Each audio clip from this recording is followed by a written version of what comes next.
All right, guys. I know it's that was a long first segment. Get it? And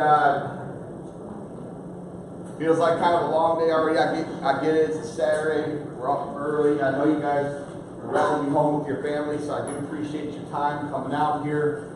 So I think it's important to really hammer this point home, because Monday we start the fourth quarter of the year, and we have had a fantastic year in VA so far. We're up 46%. You've heard that. You know, Sally's up 400%. You know, other people are up, you know, whatever. But we're not done. Okay? You got to play 4 quarters of ball. You got to finish. There's a lot of teams that blow it in the fourth quarter. The Bears with the Packers. Right? I'm a huge Bears fan. This is as true can be. All right? First game, I'm right here at the Omni. Got my Walter Payton jersey on. I'm watching the game downstairs in the restaurant. And all of a sudden, at halftime, it's almost 9 o'clock at night on Sunday. Stuart and I are supposed to fly to Houston at 8 a.m. the next morning. Hey, man, I need you to just reprint all this and kind of strip everything we did and just redo it. I'm like, roger that, screw. You know, well, I said, I'll have a printer. Well, the Army don't have a printer, man. I mean, we paid him so much dang money. Where's the printer? I'm like, don't worry. I got the key card. I'll go to corporate. I believe beginning of the third quarter, the Bears are up 17-0, and Aaron Rodgers is hurt and out of the game. As a Bears fan, it ain't getting much better than this for me right now. Pretty sure they got it wrapped up. I leave, I go to corporate, I come back up, I pull up, the valet dude's like, bro, the Packers just came back and beat the Bears, Aaron Rodgers. I go, shut up, man, that did not happen. He goes, I swear, they brought back in Aaron Rodgers and it did. It just goes to show you, you got to play 4 quarters of ball. You got to finish, okay? So that's what I'm encouraging you all to do when you walk out of here and you go back to your offices on Monday. You got to come out just like you're coming out at halftime. It's a whole new half, right? There's 1 quarter left in the game. 1 quarter left in the game.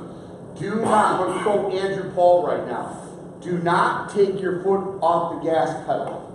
If you do, you risk your veteran walking down the street to a competitor that will not give them the service you would give them. Right? Do not get complacent. The definition of complacency is when you lose the fear of something that could hurt or kill you because you feel you know it so well. Right? Don't get complacent. Finish strong. All right. That's what we're going to do right now.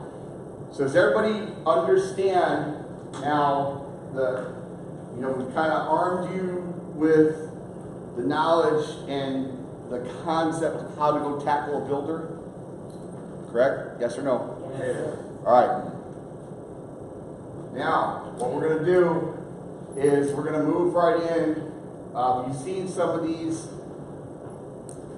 from a teacher standpoint. Okay, so when you're teaching this class, this is the actual class that we teach to real estate agents. Okay, so I'm going to roll through this. So I want you to. This is how it's done, son. Right here. This is how you're going to teach it as a class. How you teach the agents to learn how to get their offer accepted. Because we can be the best VA lender in the country. If you can't get the seller to accept the offer, we don't have a transaction. You got to get the offer accepted. And the way you get the offer accepted is you have to arm the agent with knowledge and teach them how to overcome the objections. So this works for both agents. The buyer's agent, who's learning how to present the offer to the seller's agent, but it also teaches the seller and the listing agent that this really is a solid offer that you should accept over conventional or other offers. There's no reason not to. If it's highest and best, accept it. Now I get if you're trying to, you know, you got an engineer veteran who's coming in like 20 grand low because he's trying to lowball you, then kick his offer out because you would do that on a conventional FHA or cash anyway, right? We want to make sure they're treating the VA offer as an offer, not a VA offer. Roger that? Okay. So, this is just kind of setting the stage for them right here on this slide, letting them know how much business is out there. So in the beginning here, we're kind of teaching them how to go get business. Because before we can ask for their business, we got to give them something, right? We can't, if we're going to have a relationship, we can't just be take. We got to offer them solutions to give. So that's what we're doing here. Then you want to kind of educate them of what's going on out there. Now this particular PowerPoint we set up for Texas. So we show the 2016 numbers, the 2017 numbers. But the thing that's really important, especially with a state like Texas, okay? For as long as I've been in this industry, Texas has been the #2 state for VA home loans. Up until last year, Florida surpassed them and became #2. California is clearly #1. So again, what's your excuse, California? Just kidding. #2 now is Florida, and #3 is Texas. Monday, I'm going to find out what the new rankings are because the fiscal year will be Monday, October 1st. What I want you to do is take a look right here, okay? In Texas. Now, Texas has 1.6 million veterans in this state, okay? And they did 38,000 purchase units in 2016 for about 8.9 billion with an average loan amount of 223. Okay? It only went up 1,000 in units. Look at that. Okay? But this went up 600 million because that went up about 20 grand. Right? The average loan amount went up. So now if you're looking at this from a numbers person, you're trying to analyze this as a market. I only had 1,000 veterans out of 1.6 million buy homes. I only had that increase. And the only reason this went up is because that went up. What does that tell you? I want to see if someone can figure this out. Their offers aren't getting accepted. Their offers aren't getting accepted. Or they're getting blown up when they are. That. They're using other loan products. Other loan products, that's huge. Write that down. They don't know they can buy. They don't know they can buy, which means they're why they're in other loan products. That's part of the same thing. So #1 is they're being put in the wrong product. What does this tell you about our market a little bit? That there's 1,560,000 people. Right. And if there's only an increase of 1,000 units, that people are going to transfer in and out of this state, and this is going to increase 1,000 just because the sun rises every morning. This tells me that people in Texas are not aggressively marketing to their veterans. They just expect because it's Texas, you know, they should know what it is, right? So this tells me that there's no plan. Like people are not aggressively going after this. So don't think just because there's USAAs and Lone Stars and Flags and Veterans United that these people are capturing a market and that they're your competition, because that is not happening. What else does this tell me, right? If this number isn't increasing a whole lot, but this one is, what does that say? Their buying power rate is improved. What improved? Their buying power or values? What increased? If you have a lack of inventory, which is what happens here, values start to go up, okay? Now it becomes what? A seller's market. Then all of a sudden, sellers think they can list things for whatever they want. But you still got to have these things called comps to support it. Without the sales, now what starts to happen is you have a bubble growing. Anybody else see some alarming things that were hanging around in 2007, 2008 in our industry? I do. This industry's got a very short memory, apparently. Okay, what happens to bubbles? There you go. So, this is where you've got to kind of train these agents. Like, look, you know, their biggest complaint is always going to keep coming back to the appraisal. We all know that, right? Okay. So we've learned some things how to combat the appraisal. And you're going to teach them that. All right? So this sets the stage for that. Now, we know how to go and get veterans a little bit, right? We kind of covered that a little bit. Does people still feel like we should know more how to get to the veteran? Raise your hand. Who feels like you guys learned everything you should know about trying to connect with veterans and get veteran clients? Okay. So how do you go and get to your local veteran without a multi-million-dollar marketing plan or TV commercials, right? How does the little guy get to the veteran? You got to get involved in your community, like Stuart says. Who's ever been to a VFW or American Legion? Yeah, okay. How fun was that? Walk in, there's these two old guys that are like the two dudes in the balcony in the Muppets. Right? Okay? Does anybody know? But see, and what you're teaching your agents here is like, because that's where people think instantly. Where do you go to find veterans? VFW, right? Where do you go to find veterans? American Legion. Are there veterans there anymore? No. Not the ones that need about it. These places used to thrive in the 70s and 80s. You could go walking in and they would be packed. With what era?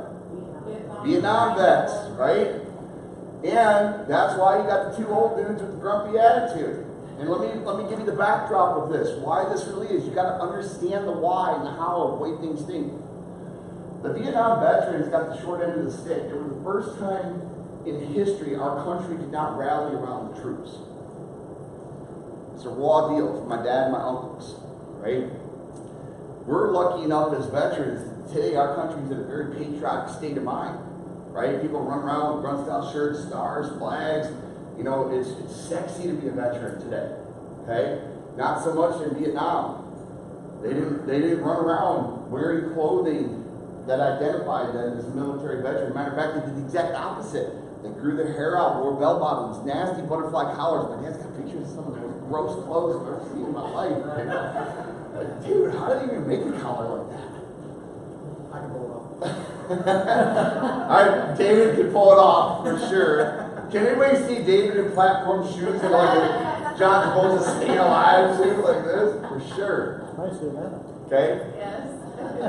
My point is that during those time frames, okay, veterans didn't talk to civilians about being a veteran or even mention it.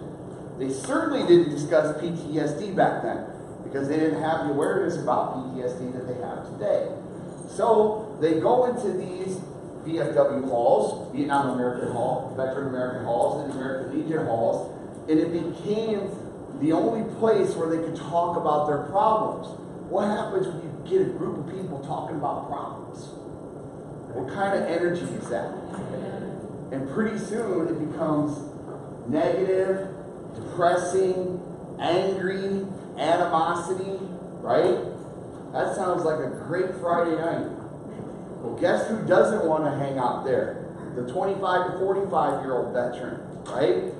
So I talked to the state commander in Michigan who passed about a year and a half ago now, Dave Reeves, and he was like, Jay, we can't get these young guys coming in here, man. They're always on their phone, they're hanging out with their kids, going to their sports, and doing all that stuff. I mean, they're living their life, Dave? And he was like, yeah, man. And I'm like, okay, well, that sounds like a pretty good time for something. I mean, that's what you're supposed to do when you come home from war, is move on with your life and enjoy your freedom as an American and live the American dream. Hang out with your family, go to their soccer and baseball games. Of course, kids didn't play soccer when I was little. You're the weird kids that played soccer. You played baseball and football, right? But now they play soccer, okay? Just saying. Easy, Jack. Just saying, right? But the Vietnam vets didn't do that, right? They didn't come home and have that, hey, I get to get back to my life and live the American dream. So their perception of things is skewed on it, right? So the question becomes, what happens to these chapters of these halls? They're shutting down all across the country, okay? And how you get involved with veterans is you got to get involved where they live, okay? So today's veteran doesn't hang out in these halls. But they're starting to if you start doing what today's veteran does. What does today's veteran do? Right? They do business on their phone, they network. So you have a young veterans networking night. This is what we talked about with the builders. And this is one of the best ways to connect with the builders, right? Is they have big, beautiful model homes. You don't have to have the event in a veteran hall to invite the VFW, right? They'd be more than happy to come set up a little table at this big builder, beautiful model home, which, by the way, builders love to throw parties. Anybody ever been to a builder's party? Raise your hand, okay? It's off the hook, people, right? You're not talking about little, pretzels and peanuts. You're talking about, like, salami and cheese orders. Like, you're talking about the good stuff, okay? They actually give you free beer, David, right? I think we just learned a lot. Okay, just saying, all right? My point is you get them going, okay? Now, how you run a Young Veterans Networking Night is, first of all, the key to this, write this down, is consistency. It has got to be the same day every month. So if it's the first Tuesday or the third Thursday, whatever it is, you don't want it to where the veterans are having to remember this on a calendar. They just know in their head every first Thursday of the month at this builder model until further notice is where we have this social, this Young Veteran Networking Night, okay?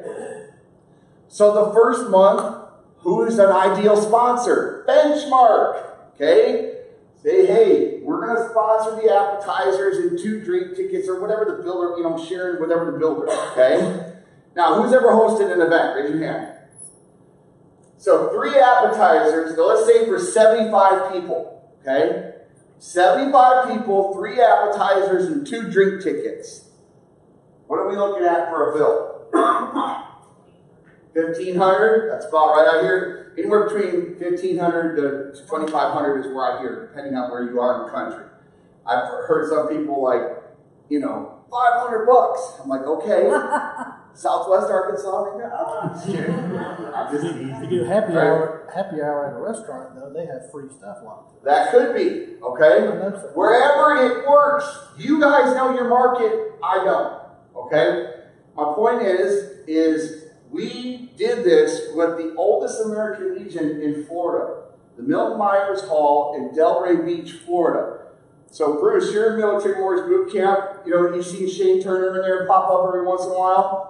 Shane Turner is one of my instructors in Florida for Military Morris Boot Camp. I go down there, I do my training with him the day before, this is what I used to do, and I do it with you guys now, right? The next day I'm going to do his realtor event. We're sitting in his office, it's right near Boca Raton, Delray Beach, beautiful place, and I look out across his window, and I see this awesome looking VFW. It's like Spanish, like the Alamo, it's gorgeous.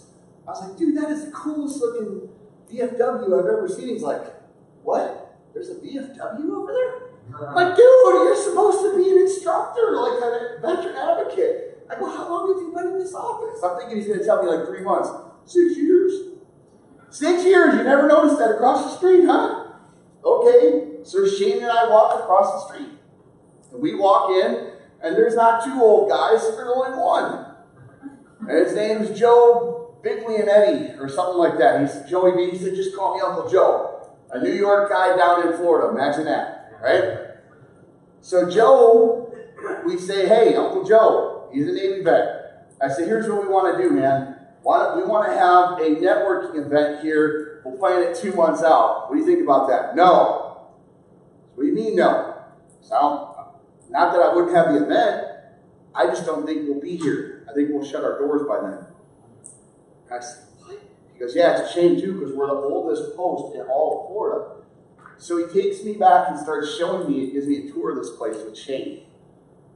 And they had a little movie theater there, because, in World War II, what they would do is they would come in there and they would have little plays for the veterans and people. It was this awesome environment, right?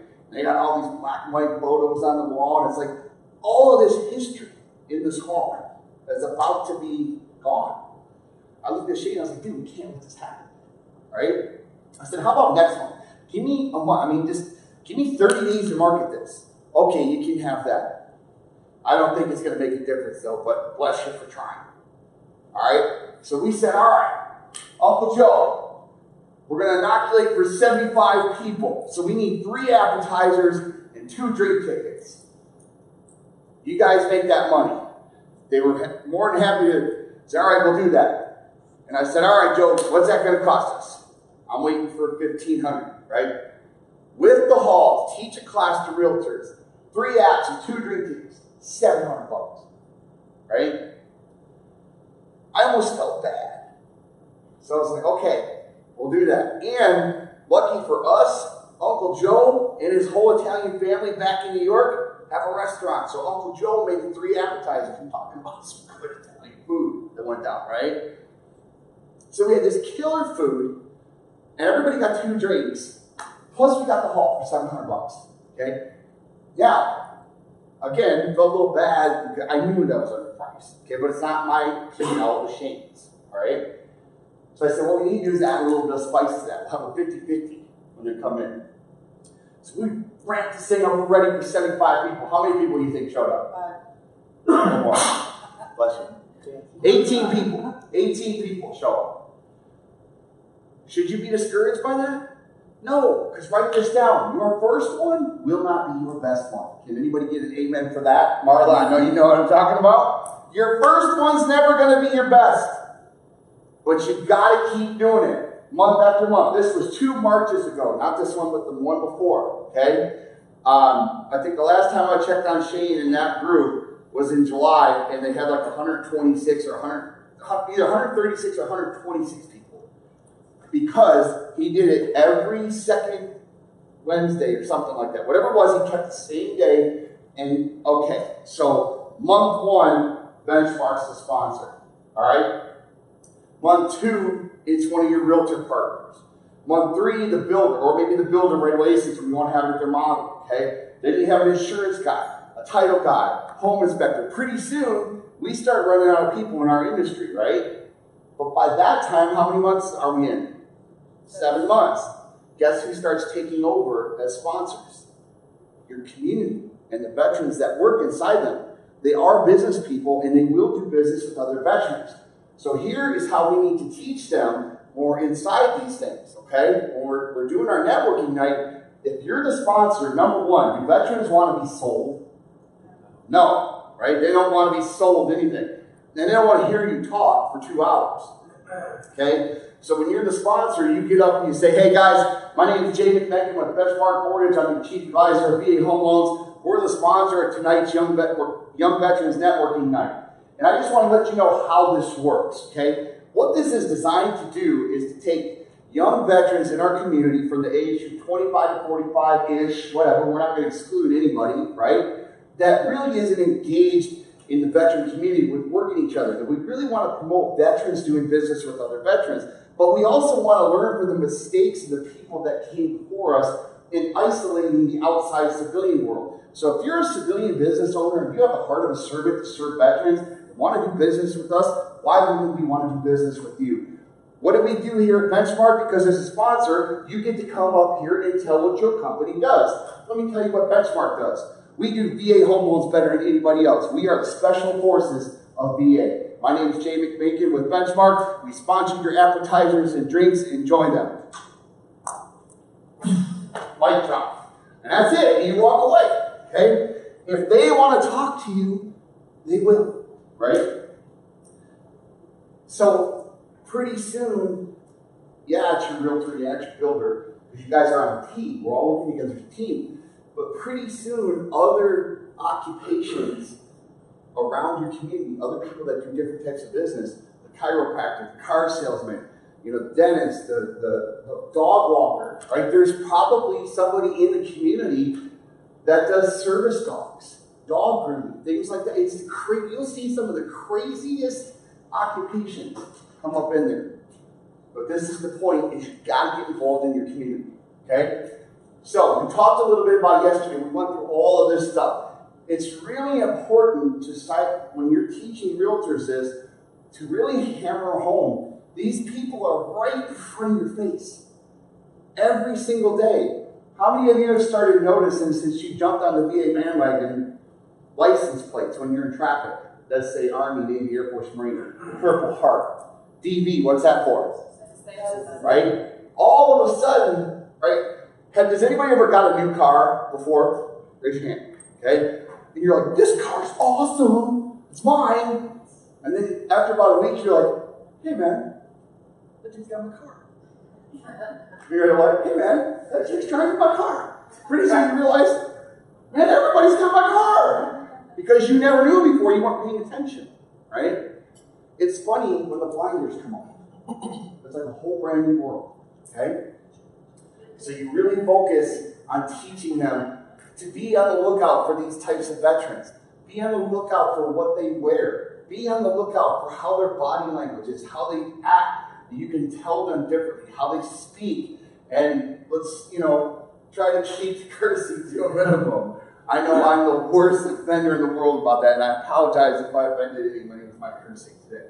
Let's learn to speak their language. Anybody really think the exercise where we did speaking Spanish, how cool that was? That's a pretty good metaphor for real life to, associate yourself with veterans in their language. Brag about this company, man. I gotta tell you, I have done seriously over 800 of these presentations. Until I came aboard at Benchmark, I love Military Mortars Boot Camp. Don't get me wrong. But this is the coolest thing I think I've ever been a part of, was this boot and shoot. And if you have not been to one, you have got to go this year. All right? I don't care what it costs you, go. Because your life will be changed forever. I promise you. It will give you your why. Okay? When you see guys like Joey Jones that don't have any legs, and you see, right, for me it was this big epiphany because, this is my media guy, Travis Cup. His dad, Randy Cup, and Stewart, they all run this stuff. And, when you see a guy like Randy Cup, okay, this man, a few words, right? But one of these words is, you see things like this. This is exactly how I thought Texas would be. I'd never been to Texas before in my life before Benchmark, okay? It was guns and cowboy hats and country music and fried chicken. It was everything I thought Texas was going to be, right? Texas Rangers sitting there, right? I was looking for Chuck Norris. So at one point, they had this flag that's signed by a World War II vet who I think we assisted somehow, Boot and Shoot helped him get his Purple Heart or something, or some medal of honor, right? Not the Congressional Medal of Honor. He served in Iwo Jima. He was at that battle and in Guam, right? He signs this flag, and the auctioneer is going, 1,000, 1,500, 2 grand, right? And it stops at like 2,500. And it kind of stays 2,500 once, 2,500. And then you see like this quiet big man with this heart for veterans who doesn't say anything, grab the microphone and go, hey, that flag says Iwo Jima and Guam. And it's signed by the guy that was in bold. Where are you going to see that? You better open up a checkbook. And he walks away. I think, boom! I think took off. I think it's over like 7 grand or 11 or something like that. But it was incredible to see the spirit of these people, right? That's who you work for. Is the people that run this, right? That's one of the most proudest. I'm so proud to be a part of this, right? Is it my story? Is it my story? Yes. Right? It is now, people. Did I create it? Did I post it on my Facebook? And did Stuart go, hey man, that Boot and Shoot's mine. Don't go tell that story. It's not about the person who created it. It's about the story. Tell the story, right? Get behind it. Okay. Just so you know, and you have this in there, this is what you're going to be teaching, okay? It's like Stuart said, you want to thin the herd. We want to try to pack this class, okay? And we want to put all of these people into a group that you are going to create so that you can constantly continue to get in front of them. But are they all going to become your business partner? No. Do you want them all as your business partner? No, right? You want the elite special forces. So during the class, we offer the MRP certification. Write this down. MRP stands for Military Relocation Professional. This is a certification with the National Association of Realtors, which is different than a designation. A designation, every year the realtor has to pay NAR money to keep that designation. This, they pay one time. Their total investment is $300, okay? It's $99 to take the class. With the class, they get 8 hours of CE. Once they complete the class, because they've done it with the instructor, which is me, I'm the certified instructor, then they have to pay another $195 to NAR to take the 2 webinars, because they have to prove they were paying attention in class.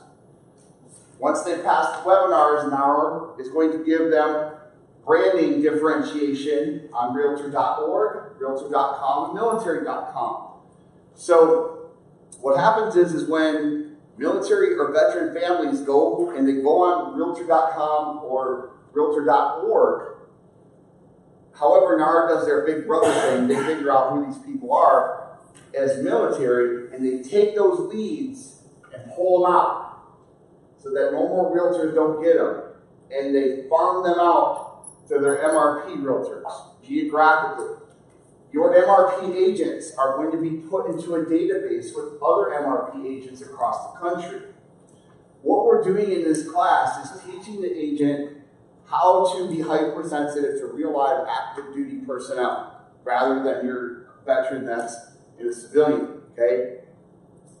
So when you think about this, if I create this scenario in your head, you've probably heard something like this before. You've got a dad and a mom, and their kids are 3, 6, and 9, right? They're sitting down for dinner, mom's bringing down meatloaf, and all of a sudden the phone rings, and it's dad's unit, okay? He's now got to go in less than 24 hours, get his go bag, and he's gone for the next 8 months. Okay, we've all heard something like that or seen it in a movie since like World War II. Here's today's military people. Are women soldiers? Marines? They are. Do husband and wife Marines and soldiers get married? Yes. They do. So now you got the same family, dad and mom, same kids, 3, 6, and 9. Same phone call comes in, but now it's both of them have to go in less than 24 hours to get their go bag and they're gone. Who's left at the table? How old? 3, 6, and 9. Where do they go? Where? Grandparents? What are the chances grandma and grandpa live anywhere near that base? Slim. So does the military pay for them to go to grandma and grandpa? Do they pay for grandma and grandpa to go to them? Okay? So the financial responsibility now is left on whoever. And there are some families, grandma and grandpa, that could just pony right up, get on a plane and go. But do you think there's a lot that can't financially do that? Okay, what about this? I'm 45 years old. My parents are 72. There's people that still serve at my age, right? My dad has some health issues. There might be a chance that grandma and grandpa can't even get on a plane, okay? Then it's got to go to your brother or sister, whoever. Eventually someone comes and get them, but it can take like 7 to 10 days. Where do they go? Is there an orphanage on base, Stas? No. So they end up with a neighbor who you may or may not know, or may or may just moved in last week from a different base, and you see the way that they're raising their kids over there, things happening right there next door that you really don't like. Now, I know how hard it is to leave your children. I mean, I am on the road constantly, okay? And it's hard, and my kids are grown, 19 and 16. It's still hard to be away from them. I can't imagine what that would be like as a mother. Moms, raise your hand. Raise your hand, moms. Okay? We've probably all worked for a company at one point or another in our life that's lied to us and said, oh, families first. And then you need a day off, and they make you feel this big, okay? At least the military has the decency to tell you to your face, your family is second. The United States military comes first. So as a female, I'm a mom, and I'm a soldier. I have to look at my 3 little babies here, step away, put my war paint on, about face, and step off as a soldier. And leave back here. Don't tell me that's not hard. Okay? So as an MRP real estate agent, a lot of real estate agents are protected with their clients to begin with because more so than not, they end up being more friends with them than the LO ever will, right? Especially in a relocation, right? When you do corporate reloads for Toyota, who is the only point of contact that person has coming out of state that they rely on everything for in their new home is the agent, right? So now add what the story I just told you to this agent. They are way protective of this client. They are not going to just turn them over to some stroke loan officer that does not know VA home loans. Okay? This is what's part of being a team with Benchmark. And when you are up here and the teacher, you are the authority.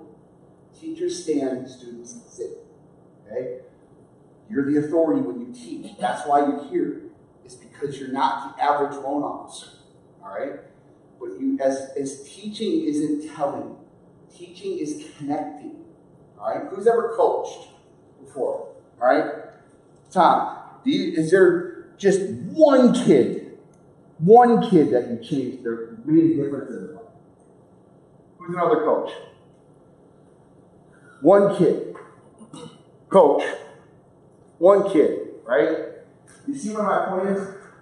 If you have a class of real estate agents, how many do we have? 18 or 20, right? And then what do we have in Omaha? 43? Okay? Do you think we made a difference in one person's life the other day? At least one person, right? All you got to do is connect with one, and that's the person you pull out of your class and say, look, you want to go to the next level? This is it right here. We will take you to the next level as a teammate. Okay? But what you're going to find out is if you take Lauren's pre-marketing package and Garrett's pre-marketing kit is setting up your class, okay, in 18, how many do we pull out of here? The 2 that were in the front row, and I know exactly who they are, right? And your class of 43 will get 5 or 6. But if you pack the house like David McMillan did for 112, now we have a class of 25 leads to come back.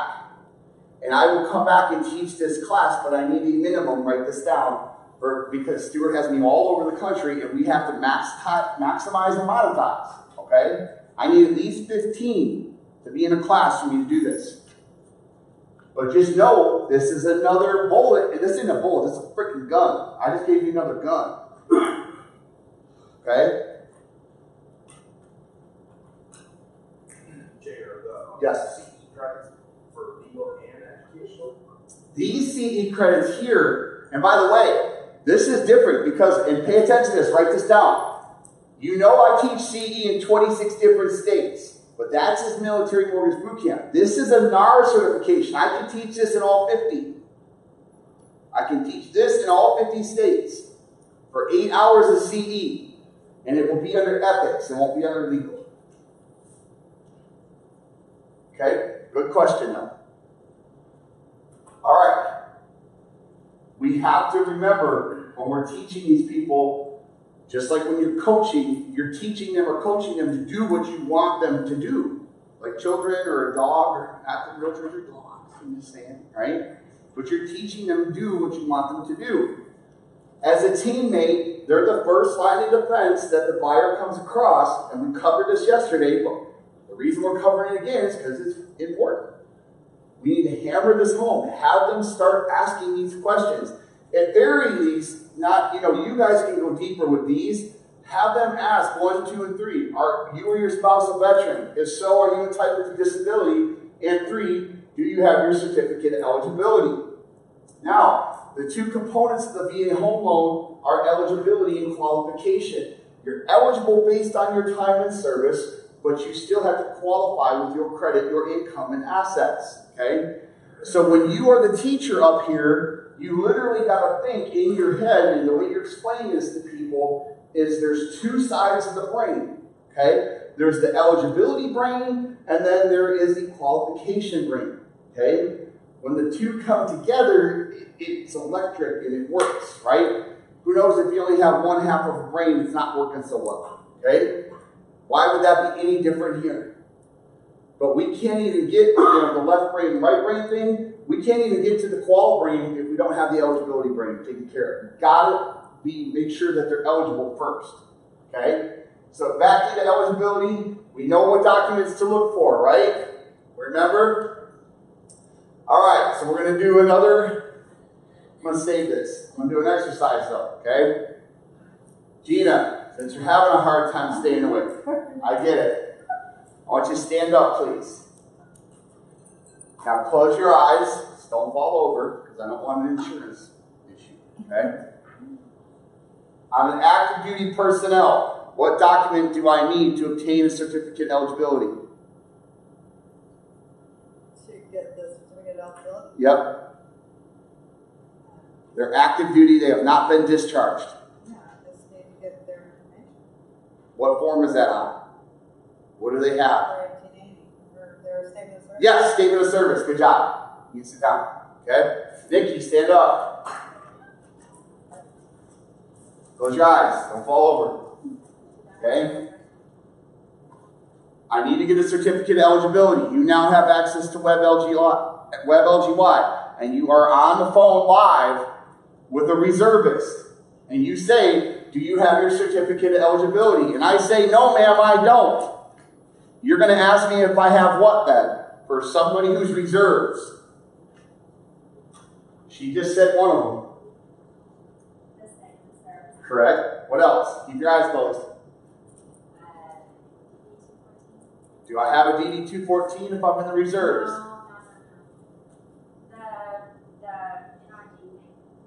That's National Guard. I don't know. Yes, you do know. Okay, how many points do I need? 60.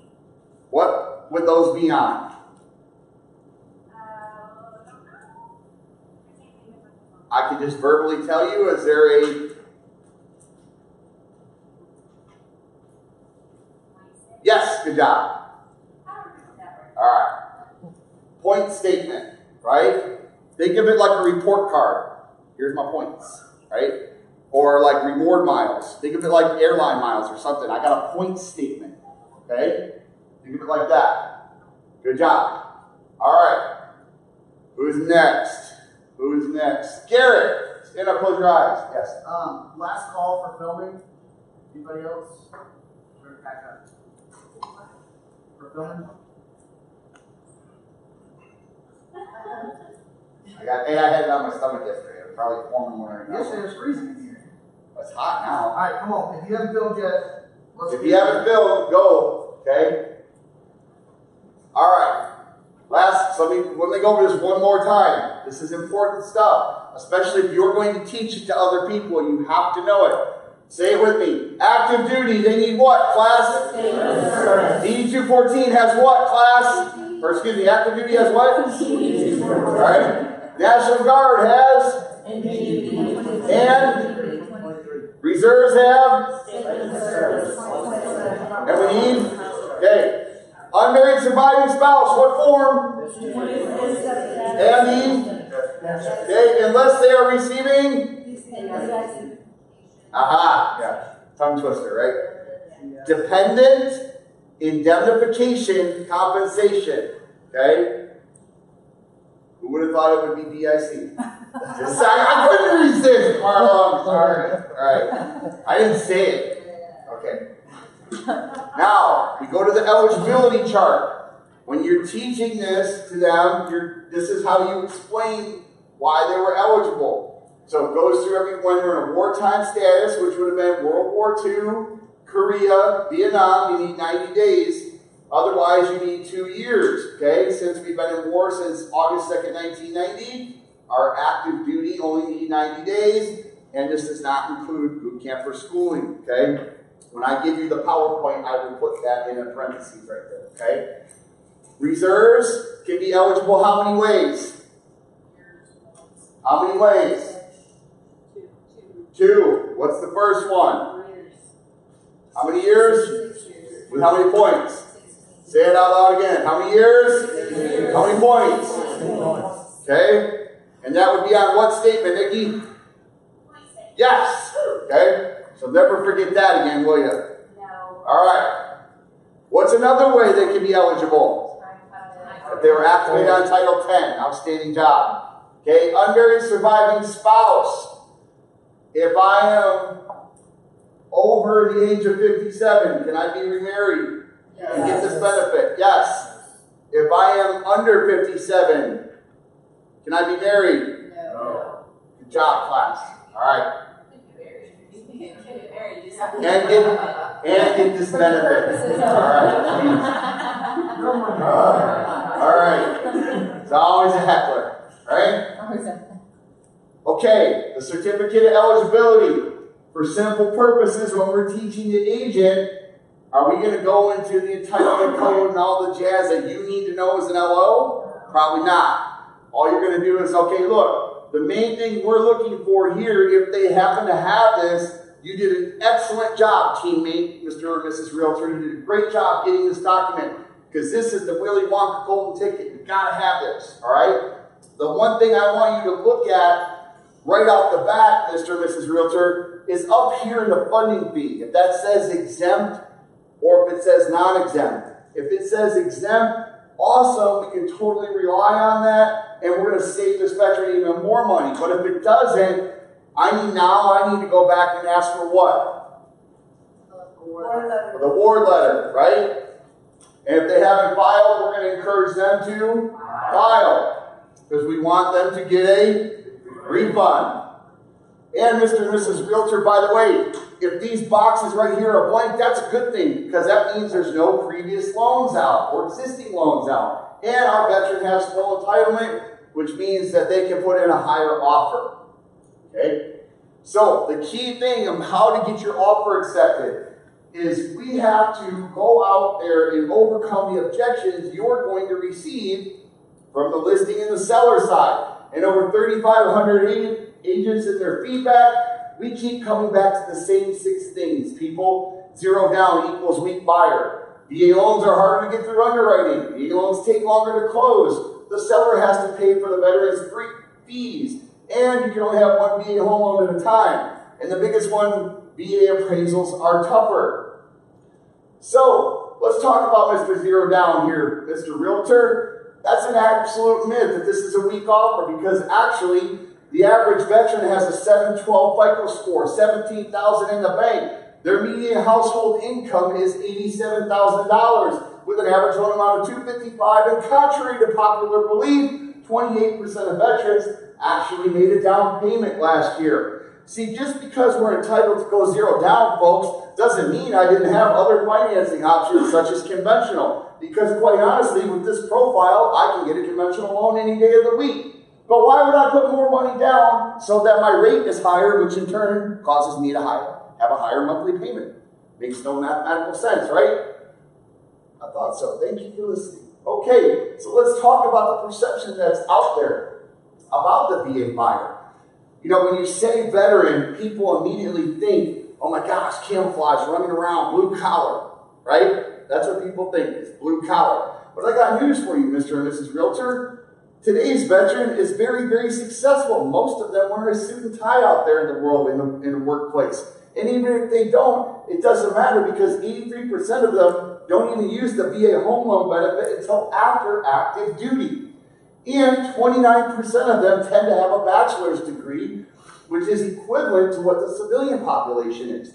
Why is that so important? Is because the image and the perception on the streets is that if you have a college degree, you probably have a better job. If you have a better job, you probably make more money. If you make more money, you probably pay your bills, and your credit is probably better, which means you can get a conventional loan. No! Because I don't need to, because this is a better loan. Now, I got news for you. What do you think the average student loan debt is nationwide?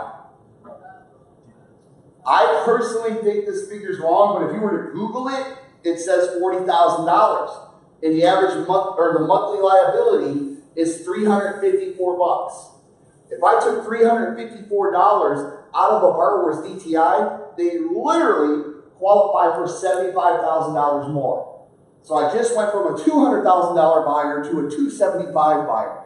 Do you think that's a little bit interesting? When you really take that client out, I would too. Okay? The median household income for a veteran in Texas is $87,180 versus a civilian population of $56,565. For the first time ever, I had someone heckle me. It was Eric Ensley. He goes, well, that just means I'm married. So I was like, oh, maybe we should just change this to what individual income is instead of household, but we're not going to go that deep. So the average household income is higher for the veteran, right? Whether it means you married well or not, well, that's right. Ladies like veterans. There you go. And men like the confident female veterans. So your household income is higher. So 0 down equals weak buyer. That myth is busted. VA loans are harder to get through underwriting. I beg to differ. It actually says right in the VA 26-7 that underwriters are encouraged to consider every possible appropriate factor for seeking a proper basis for approving every loan app for every qualified veteran. Now we talked about the two components, being eligible and qualified, right? The VA was very good at creating a nice big box for a VA home.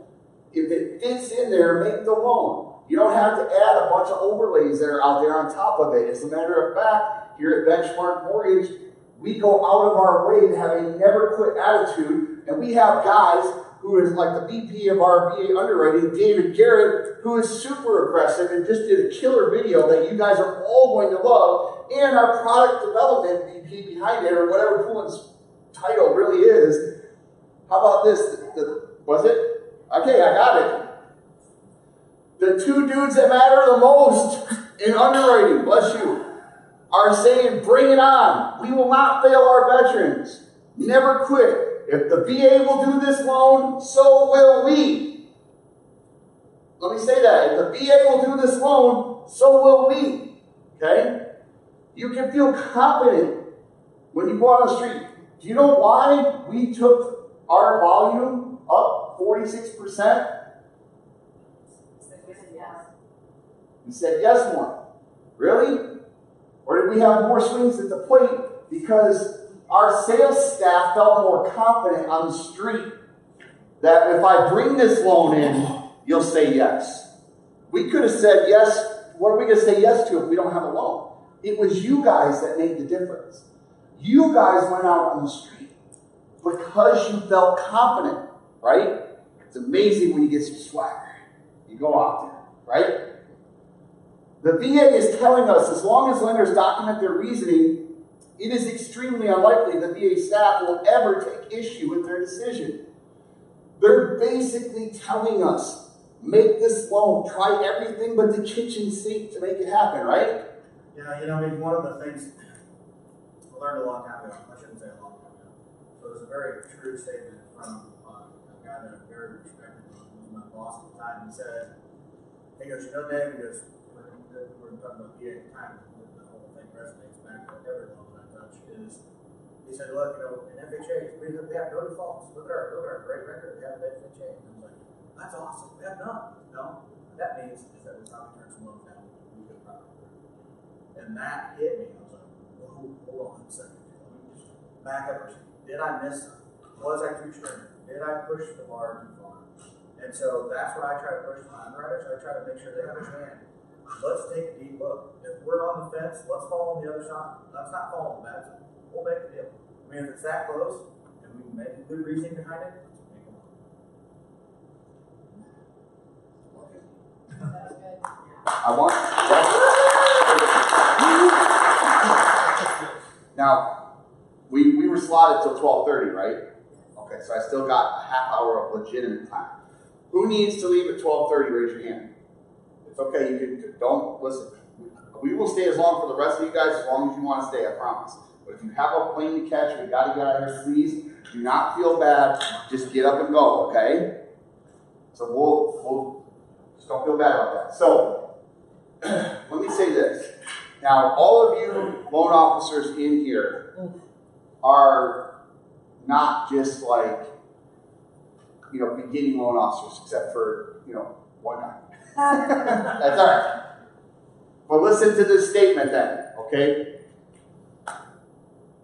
Every good loan officer is trying to always learn something, right? When you're done learning, you're just done, in my opinion. In this business, see, I have an easy job. All I got to do is worry about VA every day. You guys have to worry about conventional FHA. Let me say this real quick, okay? With conventional and FHA, when you read their guidelines, it tells you, here's what you can do, all right? With VA, it's written backwards, which I really think is the right way. It says, here's what you cannot do. And if it doesn't say you can't, guess what? You can. It will make it happen, all right? Go ahead, man. If it doesn't say you can't do it, then you can.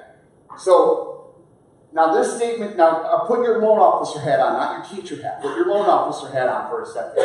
When you come across a deal, okay, here's how I look at it. And I don't know how Dave does it, but this is, when you guys call me, immediately in my head, I'm trying to kill your deal.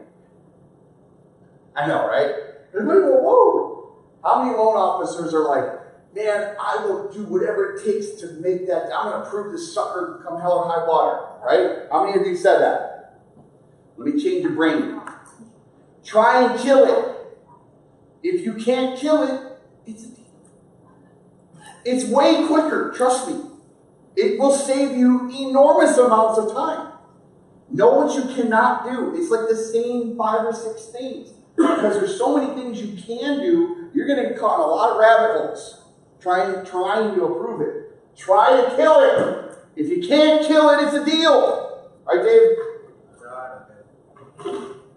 Right? Did I just kind of change the way everybody thinks right there? Did I just change the way you think about things?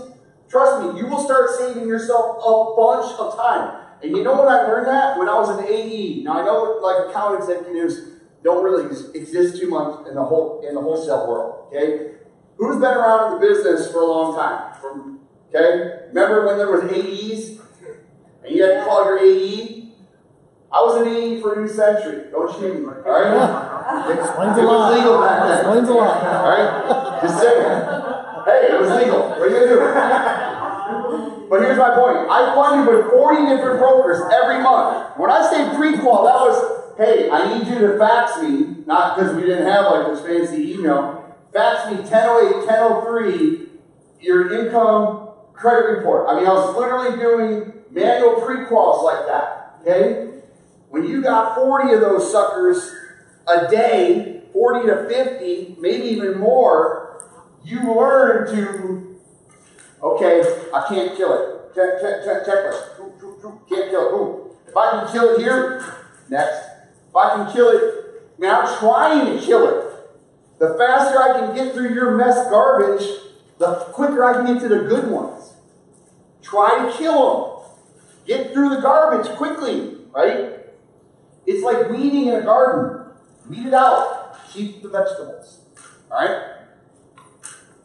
Okay, so this is kind of what lenders do, right? They look at, before they lend, they've got to weed things out, okay? And the first thing I'm looking at is, how will this thing perform?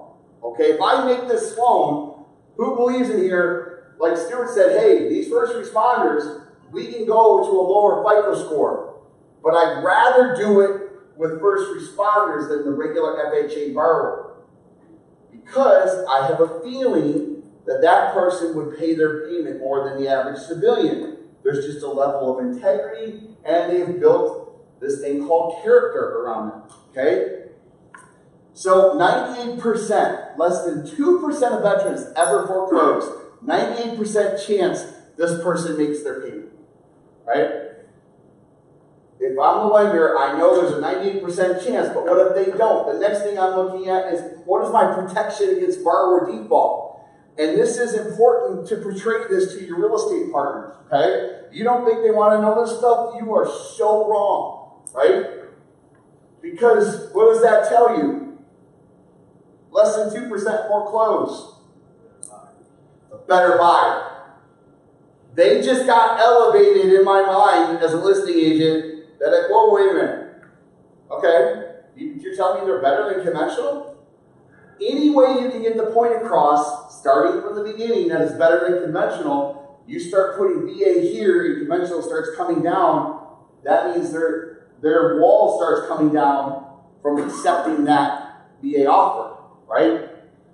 So I got a 98% chance they're going to make the payment, but if they're in the 2% that fails, let's take a look at that. Fannie Mae and Freddie Mac, they are the investor for conventional loans, okay? Ginnie Mae governs FHA and VA. Now, FHA and VA are insurance agencies no different than State Farm or Allstate. So if you foreclose on an FHA loan, the lender has to submit a claim to FHA to get reimbursed, okay?